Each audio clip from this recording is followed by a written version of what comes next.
esperar un día o 2 días, lo tengo que regar, y bueno, una serie de complicaciones. Entonces, el mes de enero, el mes de febrero no es la mejor época para eso.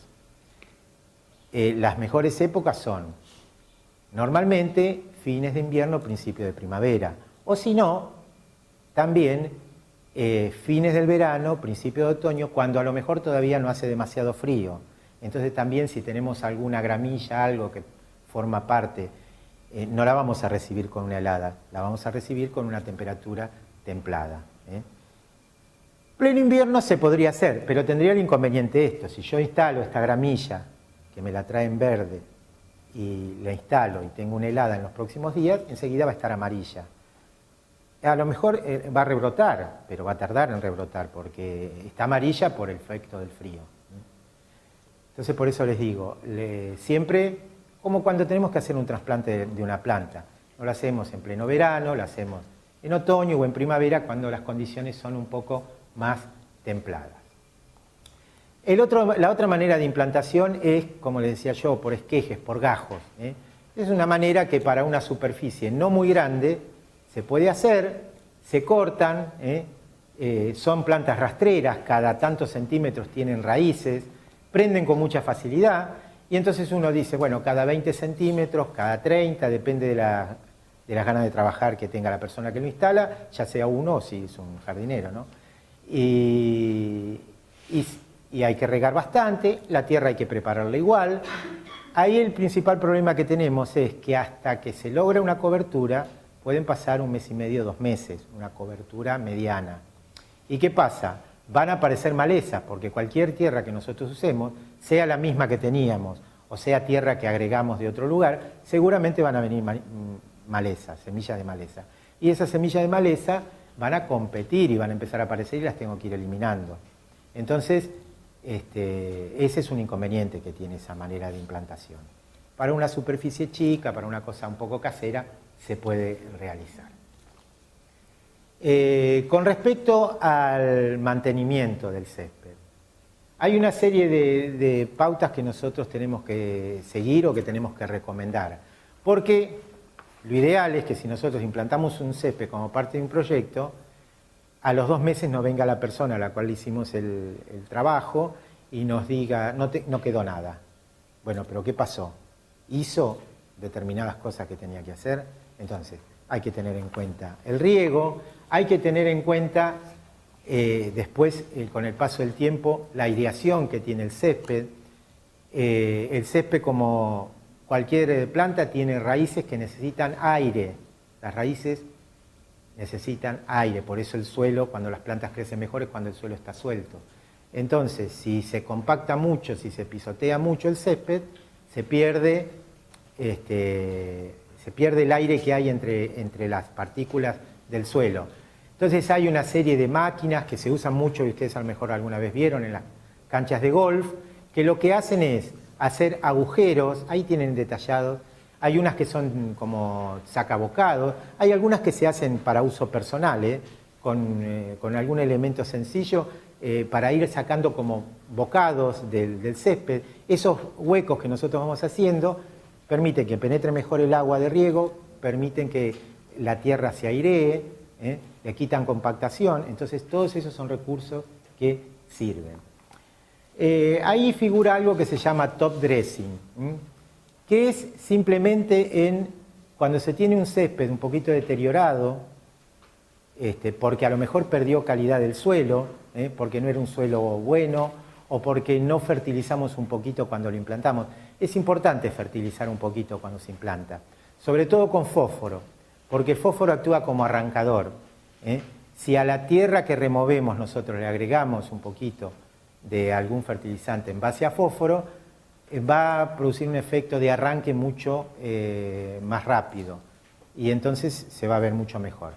Pero después de unos años, acuérdense, como pasa con los cultivos, nosotros cortamos, y cada vez que cortamos estamos sacando parte verde. La parte verde son sustancias del suelo, que nosotros las metemos en una bolsa y las tiramos. Entonces, 1 año, 2 años, 3 años, el suelo cada vez tiene menos nutrientes.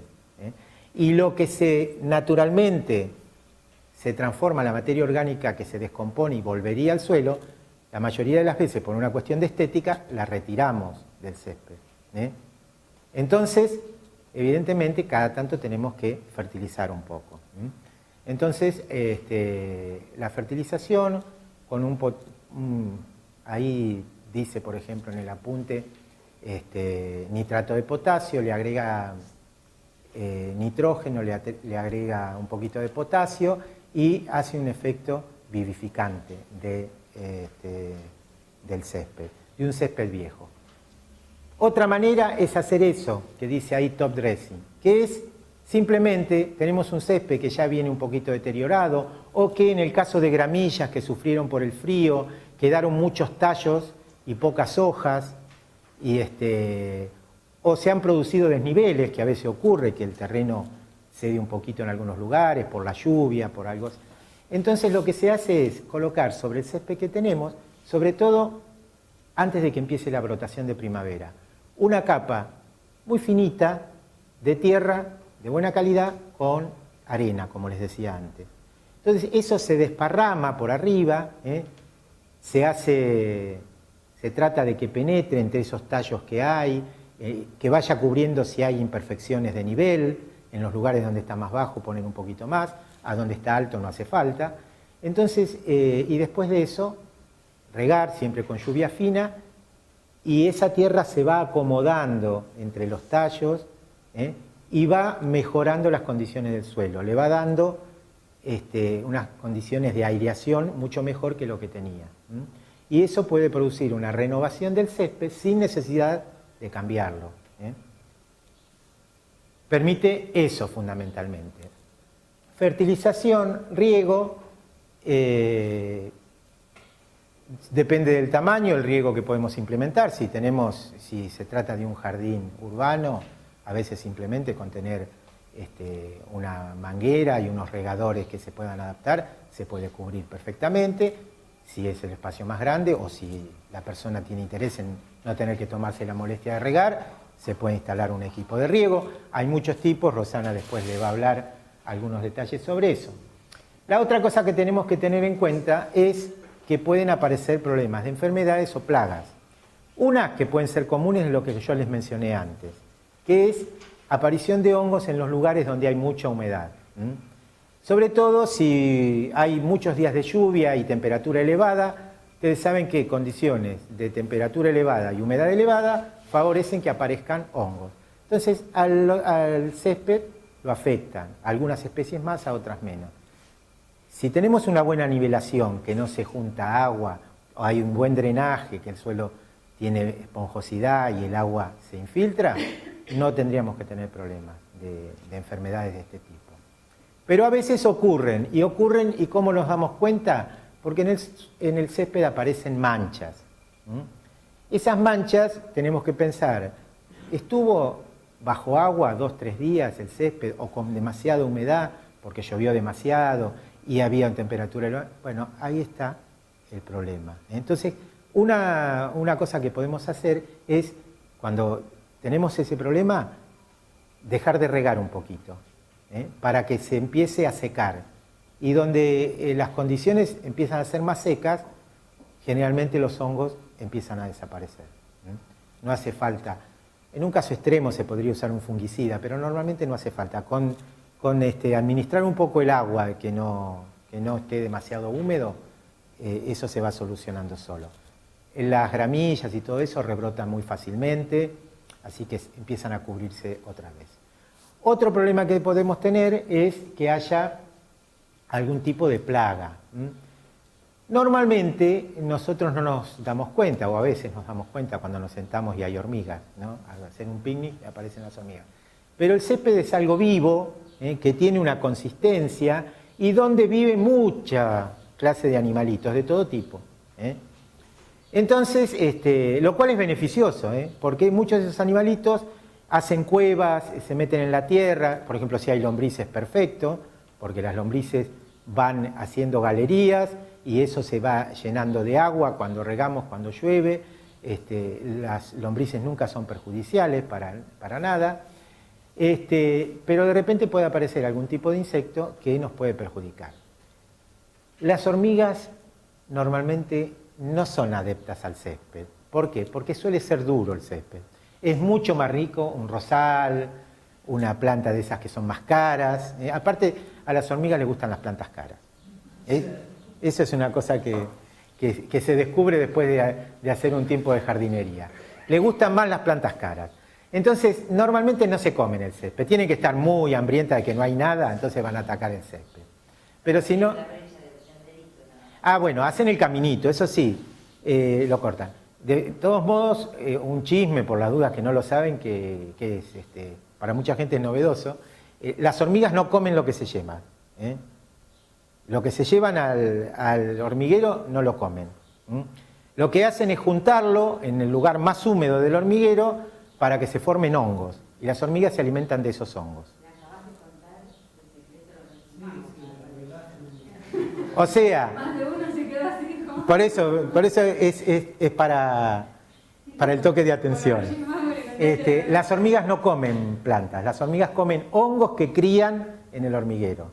Por eso cuando nosotros le ponemos cerca de donde andan o cerca de la boca del hormiguero el granulado ese que viene para combatirlas, ellas tienen un atractivo para las hormigas enseguida se van a eso y dejan lo que estaban haciendo y se lo llevan al hormiguero. Y lo ponen en un lugar donde crían los hongos.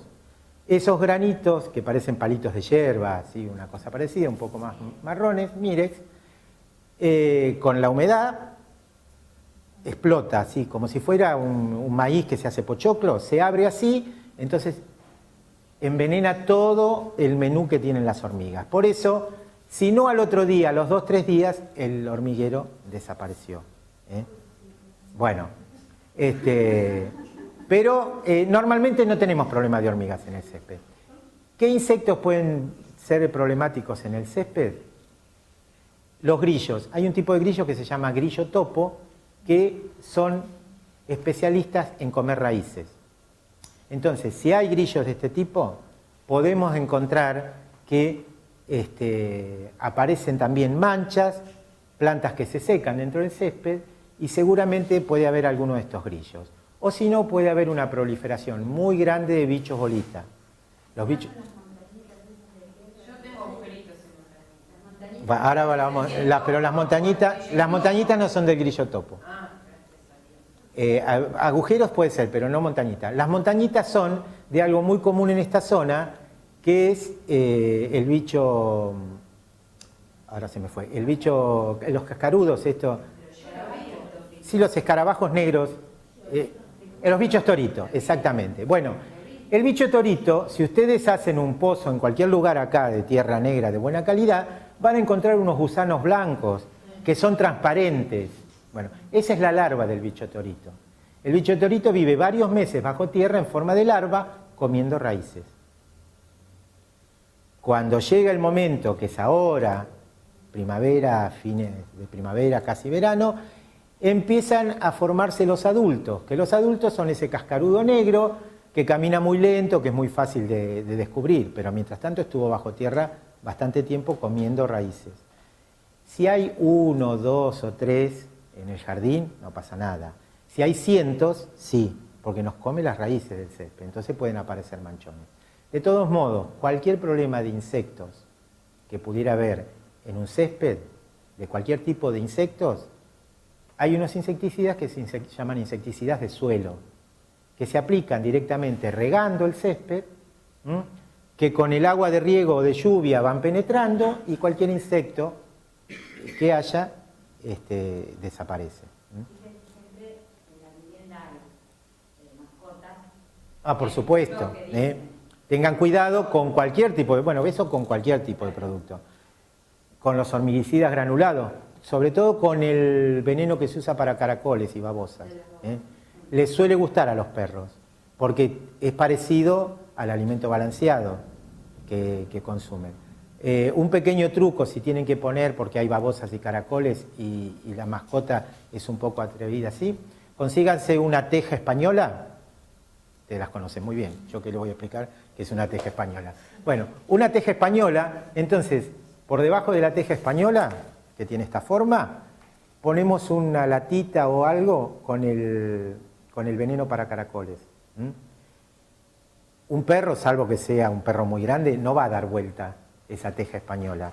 Los caracoles y las babosas se las ingenian bárbaro, les encanta, porque también tiene un atractivo de tipo hormonal, entonces se van como los chicos al dulce de leche, y algunos de nosotros también. Entonces van a ir las babosas y los caracoles a buscar ese veneno ahí. Entonces ese es un buen recurso por las dudas, porque ha ocurrido casos de intoxicación de perros, porque estos perros que son muy buscadores de cualquier cosa y que se comen todo lo que encuentran, bueno, puede ser un peligro. Si no, si uno usa eso, decir, bueno, 3, 4 días el perro no sale al jardín, lo tengo en otro lugar, lo tengo vigilado adentro por las dudas. Si usan un insecticida de suelo en el césped, 1 o 2 días traten de que el perro no ande refregándose y correteando por el césped. Cuando ya pasaron 1 o 2 días, y sobre todo que normalmente uno después riega para que eso vaya penetrando en el suelo, entonces ahí ya se termina el problema y ya puede aparecer el perro otra vez. No hay mayores problemas de otros tipos de plagas y enfermedades con el césped. La mayor problemática es siempre las condiciones ambientales, y tratar de elegir la especie que sea adecuada para esas características. Con respecto a eso que tiene que ver con las especies, si ustedes recurren, ya sea que van a comprar semilla o van a poner algún tipo de césped, piensen las condiciones que tienen, si es pleno sol, si es un sol de mediodía sí, mediodía no, o si es un lugar sombrío. Para cada condición hay especies que se adaptan.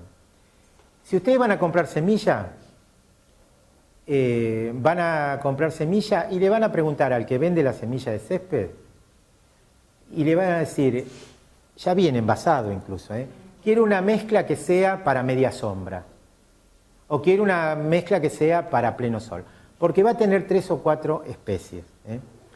Y otra cosa que tienen que tener en cuenta con respecto a la elección de especies, que cuando tienen un deterioro por alguna consecuencia, por frío, por falta de riego, por calor, se puede hacer una resiembra, se puede recuperar un césped. No solamente con lo que le dije yo de colocarle una capa de tierra con algo de arena para mejorar las condiciones físicas del suelo, sino también en el mismo caso se puede colocar, mezclado con esa tierra de arena, semillas de lo que nosotros queremos incorporar, de lo que a lo mejor estaba en la mezcla original pero se perdió por las condiciones climáticas. Entonces, supongamos que yo tengo en un lugar donde predominan, después de un tiempo, quedaron nada más que gramillas, que yo sé que en el invierno se me van a helar. Entonces hay un pasto que antes se le denominaba comúnmente pasto inglés, que es un pasto que le encanta el invierno. Y ahora vamos a ver unas fotos. Bueno, ese se llama ryegrass. Ese ryegrass, que le gusta el frío, yo lo incorporo en una mezcla, en un césped que ya está establecido, con un poquito de tierra y arena así, previo al otoño, antes que empiece a caer heladas y todo demás, y esas semillas que van a quedar entre el resto del césped van a empezar a germinar y van a dar una capa verde. Cuando llega el calor, ese ryegrass empieza a desaparecer, pero ¿qué pasa? Se resiembra naturalmente, y van a predominar los pastos más de verano, y en el invierno siguiente va a volver. Lo mismo pasa con los tréboles. Acá tienen tréboles ustedes, que están mezclados. Esto es un sector de una cancha de fútbol, así, muy común, no, nada especial.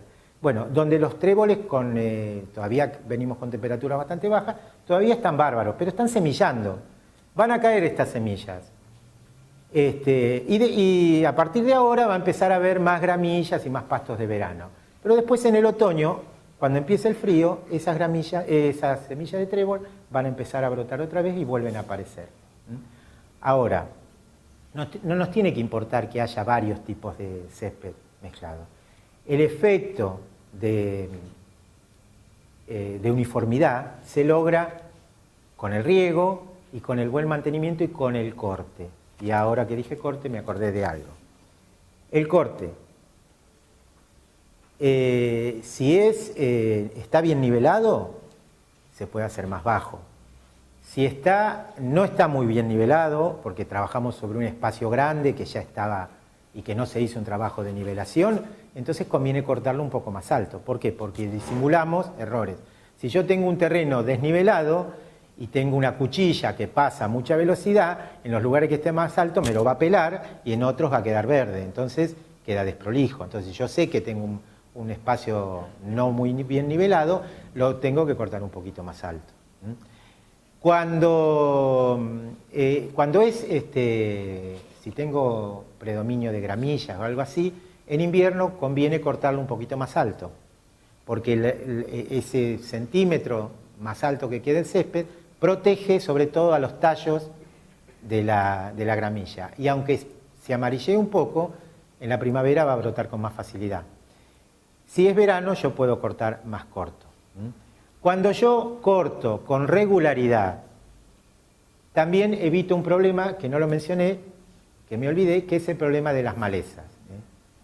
En un espacio chico yo puedo eliminar las malezas a mano, con paciencia, o si tengo un jardinero, castigarlo a que esté horas eliminándome esos yuyos que normalmente tienen, que se llaman de hoja ancha, que tienen esas hojas más anchas que se notan en el césped, se sacan a mano, es todo un trabajo, pero se puede hacer. Si yo tengo un espacio grande, en un espacio como ese, yo no podría hacer ese trabajo porque necesitaría un batallón, o necesitaría volver al siglo XVI, XVII y tener esclavos. De otra manera no es posible. Pero ¿qué pasa? La maleza desaparece con el corte frecuente. La mayoría de esas malezas, para perpetuarse, son anuales. Quiere decir que viven un tiempo, después dan su semilla y vuelven a nacer al año siguiente. Si yo las corto permanentemente, no llegan nunca a semillar. Por lo tanto, la tendencia en el tiempo es que cada vez tiene que haber menos. Si yo tuviera una invasión muy grande de malezas, hay algunos productos herbicidas suaves que atacan ese tipo de malezas, pero no atacan a las gramíneas.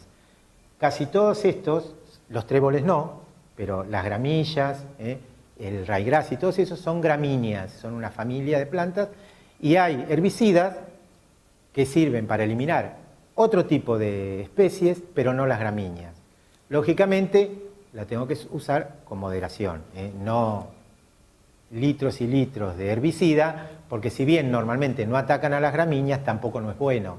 Hay proporciones, igual de que la aplique, como siempre decimos con Alberto, está el cortapasto y el jardinero que sabe mantener un jardín. Viene, empieza a fumigar y le da las plantas.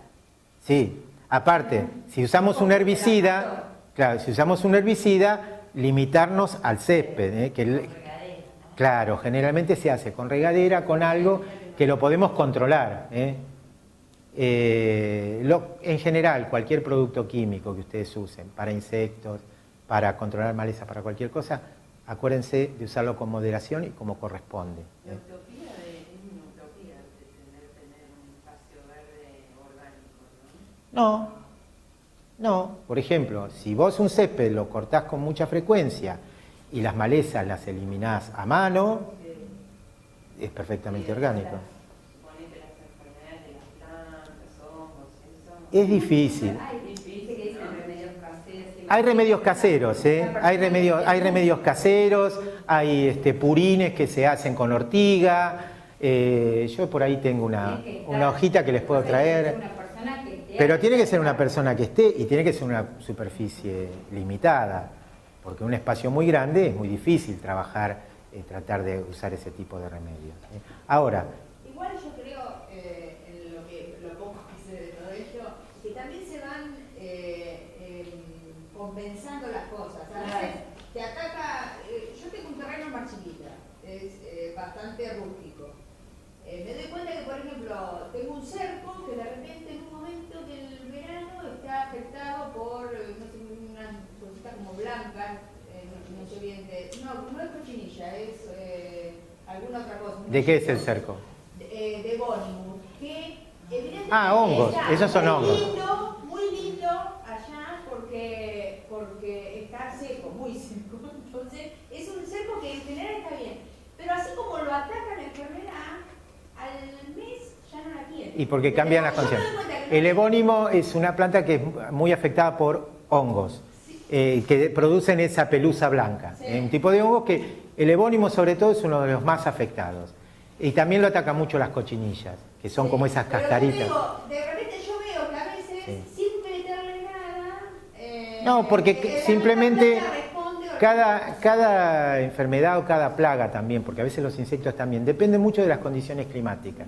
Cuando cambian las condiciones climáticas, por ejemplo, tenés mucha humedad, van a aparecer hongos.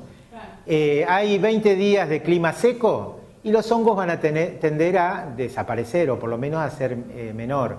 Y así pasa con todo. Ahora, si uno planta... Si te afecta una rosa y no la curás, Claro. tenés otro acostado, Claro. El tema es que si uno tiene plantas con la rusticidad que se adaptan a ese lugar, elegidas especialmente porque es un lugar más vale rústico, que no pretendo que sea una foto de una postal, entonces la naturaleza hace su trabajo. Ahora, si yo compro 5 rosas espectaculares que las pago un montón porque quiero tener esa rosa de colección y resulta que me la atacan hongos o cualquier cosa, bueno, ahí voy a hacer un tratamiento. Pero si uno elige lo que tiene que elegir para la zona, normalmente los problemas son menos. Claro. Si vos querés tener un jardín de cactus acá, te va a costar mucho mantener un jardín de cactus, porque la humedad hace que los cactus muchas veces se pudran directamente. En Córdoba te viene bárbaro el jardín de cactus, y no te digo nada en Salta o en La Rioja. Pero bueno, cada planta tiene su clima adecuado, sus necesidades con determinadas condiciones. Bueno, creo que de césped se puede hablar mucho, pero lo demás tiene que ver, ahí tienen. A ver. Toma, que vos lo entendés. Sí. Esto es kikuyo. ¿Se presta para esta...? Sí. El kikuyo es muy agresivo. No lo piensen en función de césped. Esto estaba en un rincón creciendo no como césped, sino así como una maleza. Pero era el único que tenía disponible. Pero tiene unas raíces muy agresivas. Incluso hay que controlarlo a veces, porque se mete entre las plantas y crece demasiado y se va contra las paredes buscando humedad. Sí, para esta zona es bueno. Sí, es muy bien. ¿Las pasás así voy explicando sobre eso? Bueno, ahí tienen grama baiana, que es una especie de gramilla con una hoja ancha,